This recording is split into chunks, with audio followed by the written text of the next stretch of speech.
Good morning, Academy for Advanced Studies chemistry students. This is the last of the new stuff for our stoichiometry unit. Today we are determining how much extra reactant or reagent remains after a limiting reaction has occurred. So starting with our non-chemistry example, if you guys remember back the other day, I was looking at puppies and kittens and we were making little play groups. This is the two examples we were looking at. And we determined the other day that for the first situation, this was my theoretical yield. The fewer number of puppies, the fewer number of play groups, sorry, was my theoretical yield. And my kittens were my limiting reactant because it was the substance that ran out first. So we're going to try and find out how many puppies are left over after the reaction, since this is my excess situation. Well, if we look at it this way, we're making 7 play groups. And when we make 7 play groups, we're going to end up using 7 puppies because one play group needs 1 puppy. So to find out the number of puppies left over, all we have to do is subtract. We take what we have minus what we used, and that will give us our leftovers, or our excess reactant remaining. So for this particular situation, I had 10 puppies in the problem. I used 7 in my play group, so therefore I am left with 3 puppies left over. So slightly different situation in the second scenario.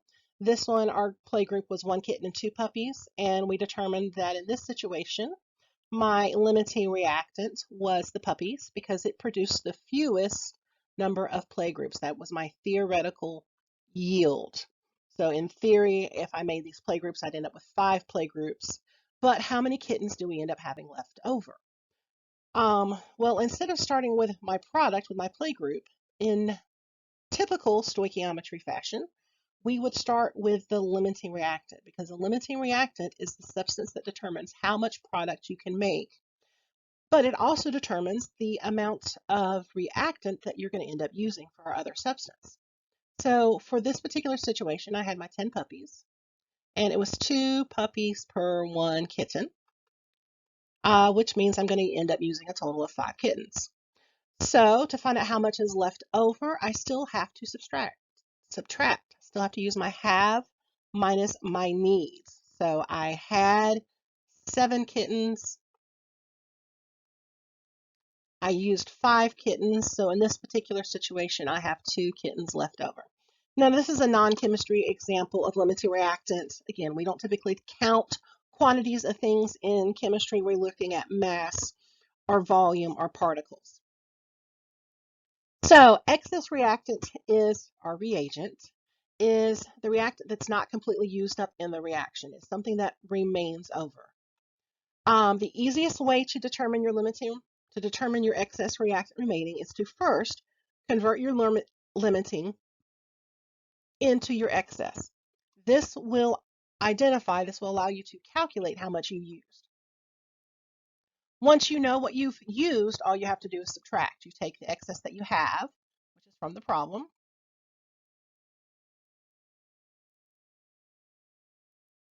and we take our excess used, which is from a calculation, and that'll allow you to find your excess remaining, your leftovers. So this is always in combination with the limiting reactant situation, which is a great opportunity to just kind of review limiting reactant calculation. Let's look at an example of this. Dang it. And because I clicked too far, we actually already know what the limiting reactant is without setting up the calculation. But anyways, there we go, stylus. So I'm going to do 2 3-step conversions, one going from grams of C2H6 to volume of carbon dioxide. So this is a little different than what we've seen before because we're going from grams to volume, but it's still the same basic process. The other calculation is going to be from grams of oxygen to, again, volume of carbon dioxide, because this will allow me to determine my limiting reactant. So setting up the first calculation, I've got my 15 grams. I should have the .0, but since I didn't put it, I'm just going to run with what I have. And in order to get rid of grams of C2H6, I'm going to have to put that molar mass on bottom, which according to my periodic table is 30.08 grams. And this is 1 mole H6. So now I've got to switch substances, which requires me to use my coefficients. Coefficient of 2 is going to go on bottom because I'm trying to get rid of the C2H6. And a coefficient of 4 is going to go on top because I'm trying to go to moles of carbon dioxide. And for my last step, since it's asking for volume, I am going to use 1 mole on bottom. And we're going to assume that this is at STP. Remember, standard temperature and pressure, because as of this point in time, we don't know how to deal with anything not at STP, where 1 mole equals 22.4 liters. So 22.4 liters of carbon dioxide goes on top. So take a moment, plug it into your calculator.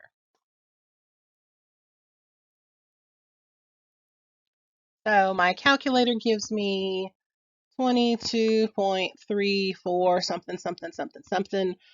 Since I started with 3 numbers, I'm going to only write 3 significant figures, so 22.3 liters of carbon dioxide. So similar calculation for the second reactant. This time I'm going to start with my 45, not going to forget my 0.0 grams of oxygen, and we're getting rid of our oxygen. So I've got to use my 32.00 grams of oxygen on the bottom. Remember, it's O2, not O, and 1 mole on top to get rid of grams. Now I'm switching my substances, which means I'm going to use my coefficients. This time I'm using the 7 and the 4. So 7 moles of oxygen go on bottom because that's what I'm getting rid of, and 4 moles of carbon dioxide goes on top. And last but not least, we're going to go to liters of CO2. So this last conversion looks the same as just above. So type it into the calculator, see what you get. So my calculator in this particular situation gives me exactly 18. I know that I need 3 significant figures, so I'm going to write 18.0 liters of CO2. So to answer A, two-parter, identify the limiting reactant and the volume of carbon dioxide produced. So the volume of carbon dioxide produced is whichever of these two is the smaller amount. This is my theoretical yield, my volume of carbon dioxide. So this answers the second part. The first part, my limiting reactant, is the substance that started that calculation. So the limiting reactant, remember, is the substance that begins your calculations. So to answer part B, to determine our excess reaction left over, we're going to do another 3-step conversion. But this time, we're going to convert limiting into excess. So I'm going to go from my oxygen to my C2H6. This will let me know how much of that substance we actually used. And of course, my little clickies are out of whack, but that's fine. So again, remember our molar masses are coming from that periodic table. This time 7 is going to be on bottom because we're trying to get rid of oxygen, and 2 is on top because we're trying to go to C2H6. So this tells me that I used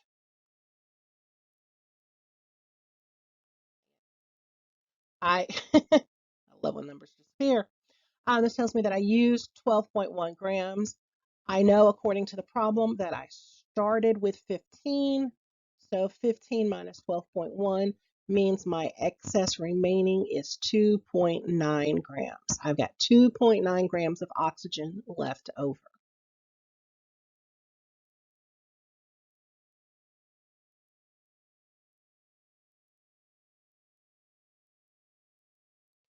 So let's look at one more example of excess remaining. We've got a situation where calcium fluoride is reacting with sodium phosphide. This is a double replacement reaction. I'm giving you the balanced equation. Remember, I'm not going to always give you the balanced equation. You're still going to have to need to know how to balance. So we're going to set up our conversions to answer the first part, which is the grams of NaF. Typo, but whatever. Our grams of NaF produced. So we're going to do our two calculations, starting, dang it, with our 5.88 grams of calcium fluoride. Trying to get rid of it. Grams of calcium fluoride goes on bottom. What I'm going to has to go on top. So 1 mole goes on top, 78.08 goes on bottom. My middle step is my mole ratio. So calcium fluoride to sodium fluoride. 3 moles on bottom, 6 moles on top. Remember, write your substances so you do not lose track of what you're dealing with. Now I'm trying to get rid of the moles of sodium fluoride. Sad looking F, but that's okay. And I'm trying to go to grams of NaF. So I use my periodic table and I determine that 1 mole equals 41.99 grams. So type it in the calculator, see what we get. So my calculator gives me 6.3243. I know that I only want 3 numbers because that's what we started with. So I'm going to write 6.32 grams of NaF. So setting up the second conversion, this time I'm starting with the other reactant.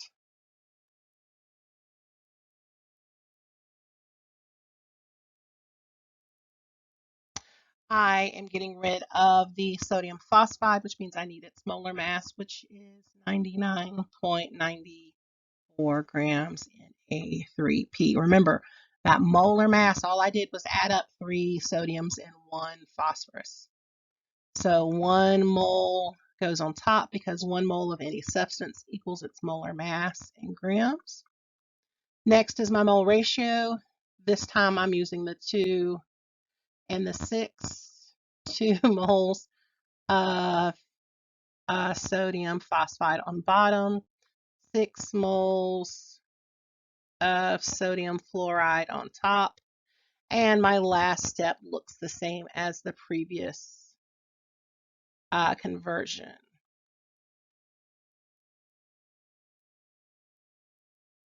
So handy dandy calculator, let's see what that gives me. So my calculator tells me that this equals 7.84000. So I know I only need to keep 3 numbers because that's what we started with. And sodium fluoride. So answering the first question, how many grams of sodium fluoride is produced? Well, the amount produced is that smaller answer. This is my theoretical yield. And yes, I know the problem didn't technically ask this, but this, my beginning substance, is my limiting reactant. This is my limiting, which means this is my excess reactant. So to answer the second part of the problem, how much excess remains, we're going to have to start with another 3-step conversion. This time we are starting with our limiting reactant. So we're going to determine how much of the other substance we use. So 5.88 grams of calcium fluoride.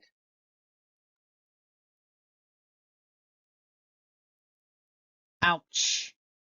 Sorry, kitten attacked me. Getting rid of grams of calcium fluoride, going to moles of calcium chloride. This time I'm getting rid of moles. And I am going to 2 moles of Na3P because we are looking at just our reactants. We're going from one reactant to the other. And last conversion, 1 mole goes on bottom. And the molar mass goes on top, 99.9 grams of Na3P. So remember, this tells me how much I used. This lets me know how much of the sodium phosphide that I used. Let's type this into our calculator. So my calculator gave me 5.01747. I know that I need to only keep 3 significant figures, so I'm going to actually use, for the next calculation, the 5.02 grams. So this tells me how much I used. Doesn't tell me how much is left over. I know that I used 5.02. I still have to subtract what I have from what I used from what I have. So I started this whole process with 6.25 grams of sodium phosphide. I used 5.2 grams of sodium phosphide, which means I have left over 1.23 grams. Just lost a 3. So guys, the key to this is when you are adding and subtracting substances, it has to be the same thing. This isn't a conversion. We are literally combining things together. And in chemistry, we don't add things together that are not identical. This is why we have to do the conversion from our limiting to our excess and then subtract. It'll easily allow me to know how much we have left over.